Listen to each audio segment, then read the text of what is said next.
The new assignment, the cold wind blew across Outpost Delta 47, a lonely research station on a frozen moon. Ice cracked beneath metal feet, and frost climbed the windows like hungry vines. Corporal Daniel Hayes stepped off the transport shuttle, his breath turning to mist. He didn't know why he was sent here. The orders came in yesterday. Protect the subject. No contact with outsiders. Do not ask questions.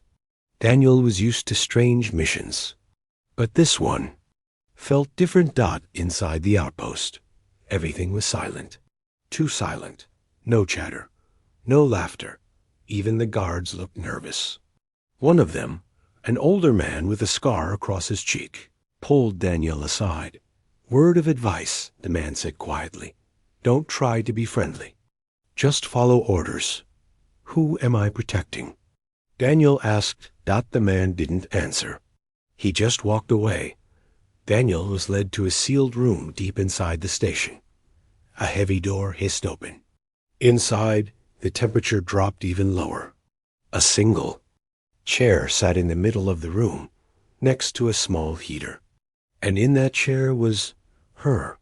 She looked young, maybe 17 by human standards. Small, pale blue skin. Long white hair that floated slightly in the air, like it defied gravity. She wore a tight, silver jumpsuit and had strange markings glowing softly on her cheeks. She didn't look dangerous, but her eyes, those glowing violet eyes, watched Daniel like a predator. Cold, calm, calculating. "So, they send a human. Babysitter now?" she said, her voice smooth and mocking. "I'm Corporal Daniel Hayes," he replied. "Assigned to guard duty." She stood slowly, stretching like a cat. "Guard me, or watch me like a zoo animal?" Daniel didn't answer. He stayed professional, calm. She stepped closer. "Do you think I'm dangerous, Corporal?" "I think." "I follow orders," he replied. She smirked. Smart human. Then, without warning, she turned and walked to the window, looking out at the endless ice. Her posture looked proud, but there was something else in it, too, loneliness. That night, Daniel set up his station outside her room. He reviewed his file again. No name listed. Just a Cody name. Subject S13. No details on her species. No record of her past. Just a warning. Do not provoke. Keep distance. Monitor emotional shifts. At midnight, he heard something. A small sound, like crying. He moved closer to the door, listening. It was faint. Soft sobs, like someone trying not to be heard. Then silence again. When he asked her the next morning, she laughed. "Me? Cry? That's cute," she said. Humans love drama. But she wouldn't meet his eyes when she said it. Days passed. Each day, she teased him. Called him names.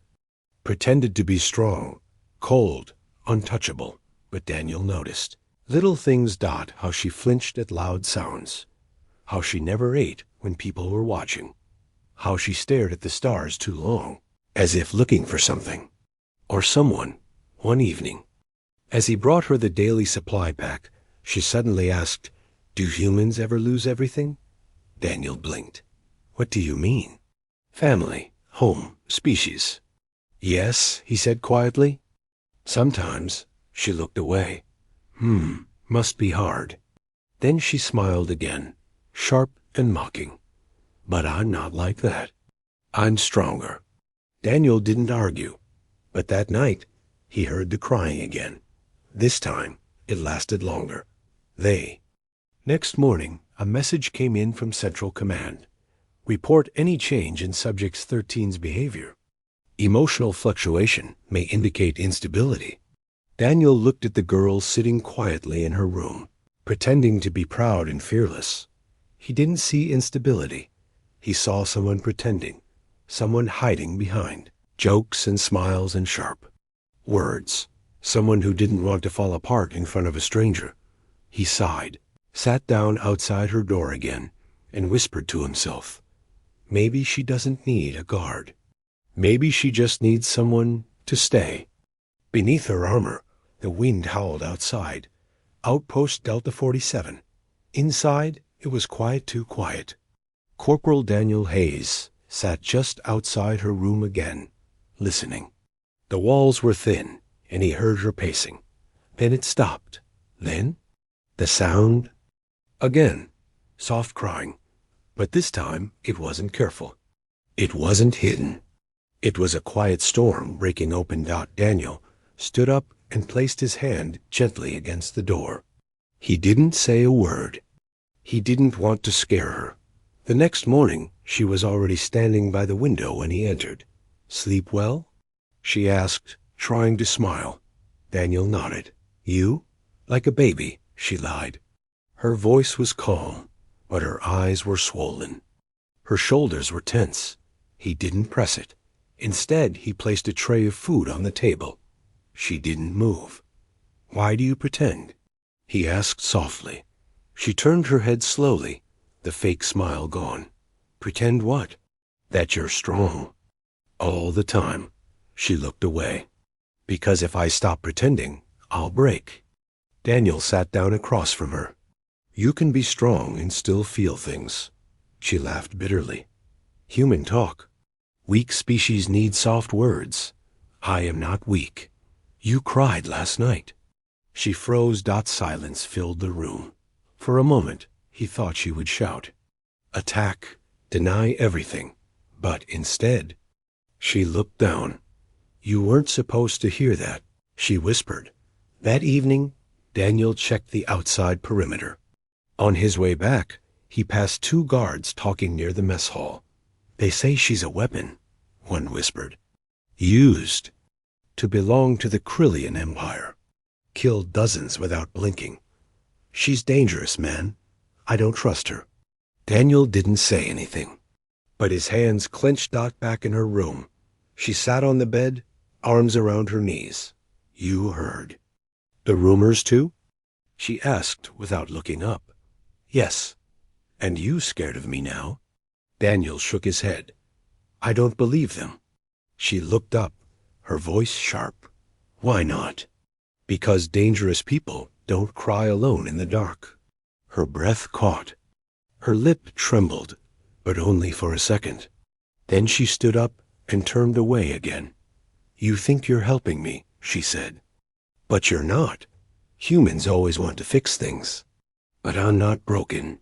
He stepped closer. "Then why do you keep falling apart when no one's watching?" She didn't answer. Later that night, she didn't cry, but she didn't sleep either. Daniel heard her walking around, pausing, sitting, standing again. He heard her whispering something in her alien language, repeating the same word like a prayer. The next morning, her voice was quiet. "I used to have a name," she said. Daniel blinked. "What was it?" She smiled faintly. "You couldn't." "Say it right. Try me."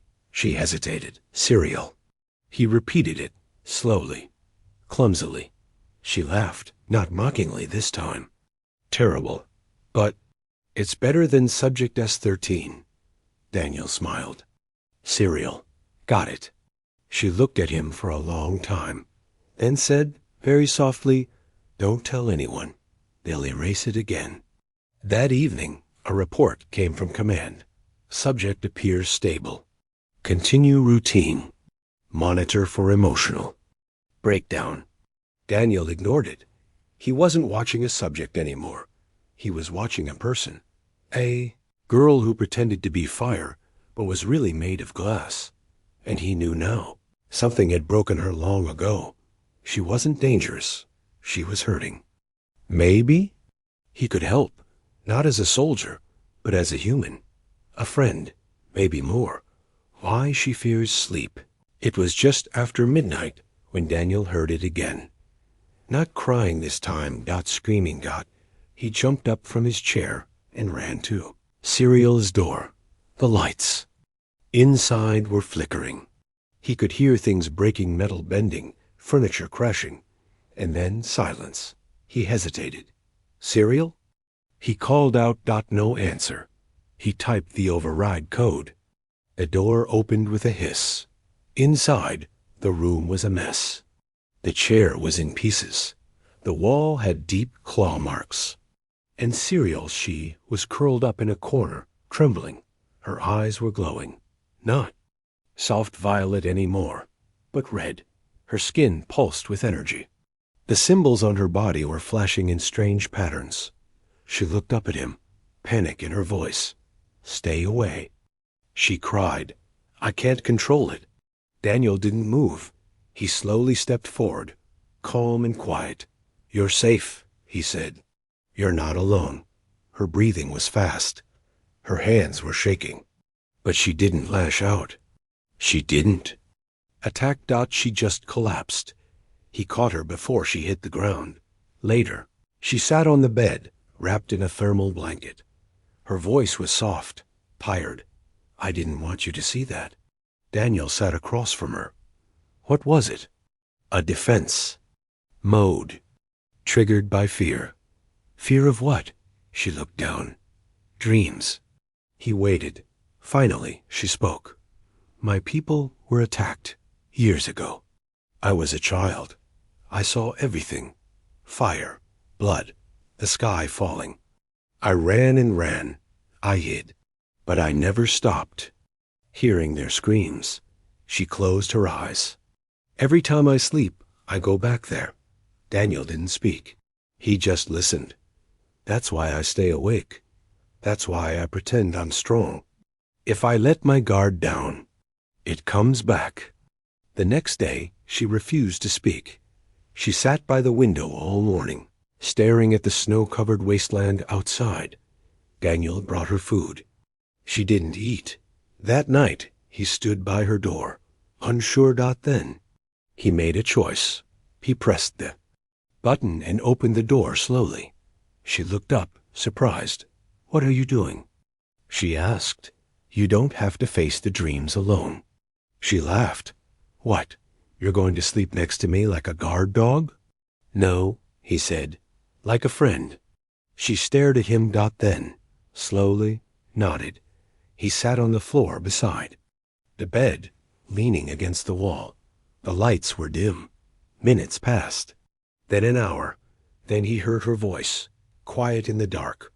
"Daniel?" "Yes?" "Will you still be here when I wake up?" "Yes." Silence. Then a whisper. "Thank you." She slept that night. Not peacefully, but she slept. No screaming. No energy surge. Just quiet breathing. And in that silence, Daniel finally understood. She didn't fear sleep because of weakness.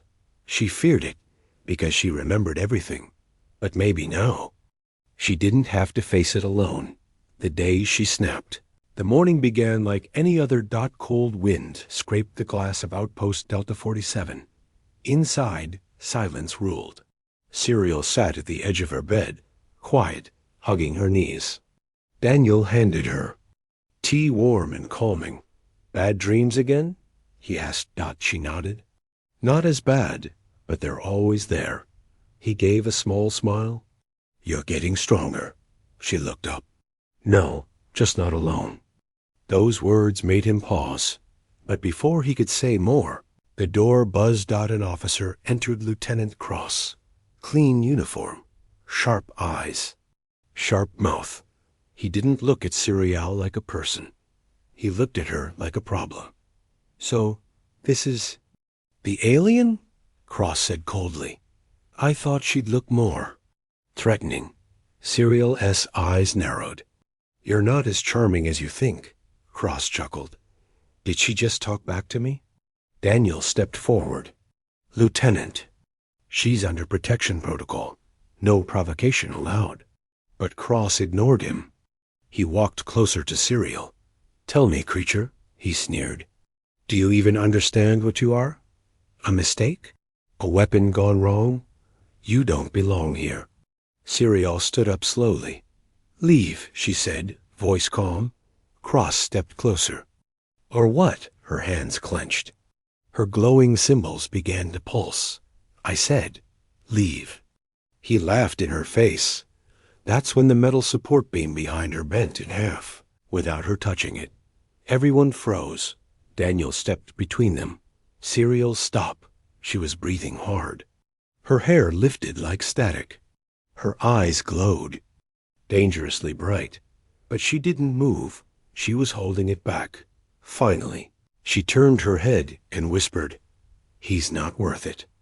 And then her body collapsed. Daniel caught her just before she hit the floor. Serial lay in the infirmary, weak and pale. The energy surge had drained her. Daniel sat beside her bed, holding her hand. "You saved him," he said. She opened her eyes slowly. "He wouldn't have done the same. I know." She looked up at him. "I didn't want you to see that part of me. I already saw the real you." "No," she whispered. "That wasn't me. That was what they made me into." He waited. She continued, voice shaking. "The Krillian Empire used my kind as weapons. Children raised to destroy. I was one of the last. They told me pain was strength. Tears were weakness. So I learned to smile and lie, until I ran away." She looked at Daniel. "You're the first person who didn't treat me like a tool." He squeezed her hand gently. "You're not a tool, Serial. You're a person, and you don't have to be strong every second." She didn't reply, but her hand didn't let go of his. Later that night, a message arrived from command. Subject: S-13 has shown signs of instability. Recommend transfer to higher security facility. Daniel read the message twice, then deleted it, and whispered to himself, "She's not going anywhere. Not alone." Rain on the glass. The next day, the sky turned black. Thick gray clouds covered the frozen moon. Storm sirens echoed through Outpost Delta 47. Not for war. For acid rain. The toxic storm beat against the dome like falling glass. The lights dimmed. Power flickered. And inside her room, Serial sat motionless, staring at the curved window. Daniel entered, holding 2 mugs of warm cocoa. "Brought something sweeter than rations," he said with a small smile. She didn't turn. He sat next to her, quiet. The rain left glowing green trails as it slid down the reinforced glass. After a long silence, she finally whispered, "It never rained like this on my world." Daniel looked at her, waiting. "It was always warm," she said. "The air had music in it, my sister and I. We used to chase fire beetles. We thought we were fast, thought we had time." She closed her eyes. The Empire came at night. No warning, no reason. Just fire. We ran. My sister tripped. I never saw her again. Daniel reached for her hand. She let him hold it. "My world is gone. My family is gone. I keep pretending I'm okay, because if I stop, I'll remember." He looked out at the storm with her. Then said softly, "You don't have to carry all of it alone." She laughed, bitter and hollow. "You humans say that like it helps." "Maybe it doesn't," Daniel said, "but I'll keep saying it anyway." Hours passed. The storm got worse. The outpost shook. The power dropped to emergency mode. Daniel stayed beside her. They said nothing for a while. Then Serial broke the silence. "Do you ever miss home?" She asked. "Every day." "What do you miss most?" Daniel thought for a moment. The sound of rain. Real rain. Soft, safe, not like this. She looked at him. "I haven't heard soft rain in 10 years. Want to hear it?" he asked. She raised an eyebrow. He pulled out his old communicator and played an earth recording. Gentle rain on leaves, distant thunder, birds calling softly. Serial froze. Then slowly closed her eyes. And for the first time, she looked peaceful. "I remember this sound," she said. "We had something like it before," Daniel whispered. "Now you can have it again, even if it's just a memory." Later that night, she leaned her head on his shoulder, Not a word spoken, not a joke made, just warmth. Quiet. Not a human, not an alien. Two broken souls under artificial stars, listening to a world they both lost, and somehow building something new. The hug that broke her, the storm passed, but something inside Serial didn't. She walked slower now, spoke less, laughed almost never. Daniel noticed one evening, as he brought her tea. She looked up and said, "Stop pretending I'm okay." He paused. "I'm not pretending." "Yes, you are. Everyone does. You all act like I'm getting better, like I'll be fine. But I won't. I never was." Her voice was cracking. Daniel set the cup down and knelt in front of her. "You don't have to be fine," he said. She shook her head. "I don't want to be a mission, or a file, or a symbol of survival. I just want to be—" Her breath trembled, held. Daniel opened his arms. She didn't move at first. Then like something broke. Inside her she stepped forward and collapsed into him. Her whole body shook. Her arms wrapped around him tight. And then she cried. Not soft, careful sobs, but broken. Sobs, full of pain, grief, memory. She buried her face into his chest and let everything go. He didn't speak, didn't move. He just held her, warm, steady, human. The girl who pretended to be unbreakable was finally breaking in safety. They sat like that for a long time. Her tears soaked his shirt. Her breathing slowed. She didn't pull away. And when she finally did, she whispered, "I hate that you saw me like this." Daniel smiled gently. "I don't." She looked at him through red eyes. "Why?" "Because this is the real you. And I like her more than the mask." Serial didn't reply, but she leaned into him again, and for the first time since they met, she let herself be small. Outside, the storm was gone. The stars above the dome blinked quietly. And inside, under the faint hum of the heaters, a broken alien girl rested in the arms of the one human who never asked her to be anything else. Not a weapon, not a survivor. Just her. Her voice, his promise. The next morning, Outpost Delta 47 was quiet again. But inside, something had changed. Serial didn't pretend anymore. She walked softer. Spoke gentler. Didn't hide her silence. Didn't wear the mask. She still flinched sometimes, still stared out the window too long. But now, when she looked back, Daniel was always there. Then the message came. Subject S-13 to be transferred. High Command orders immediate relocation to Base Arclight. Human guard not required for escort. Daniel stared at the screen, fists tight. He knew what that meant. No one came back from Base ARCLIGHT. Not as themselves. Serial sat across from him, reading his face. "They're moving me, aren't they?" she asked. He nodded. She didn't cry.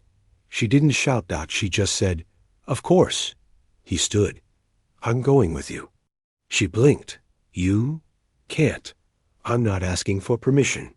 "Daniel, if you follow me there, they'll erase you from the records. You'll be forgotten." He stepped closer.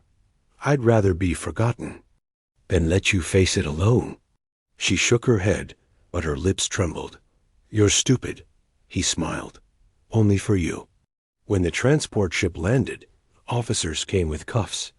Daniel stood between them and Serial. "She goes freely." He said, "You don't need chains." The guards hesitated, then stepped back. Serial whispered, "They'll watch everything." Daniel replied, "Then let them see this." And before the guards or cameras could move, he hugged her. Tight, warm, unafraid. Gasped softly. Her arms wrapped around him. And for a moment, the cold room felt like home. On the ship, they sat side by side. Serial stared at the stars. As they left the moon behind. She whispered, "Do you think we'll make it out?" Daniel leaned back, eyes on her, calm and steady. I don't know. Pause. But I promise this. You will never face anything alone again. She looked at him not like a soldier, not like a guard, not even like a human, but like someone who chose her, not because he had to, but because he wanted to. And for the first time since her world ended, she believed him.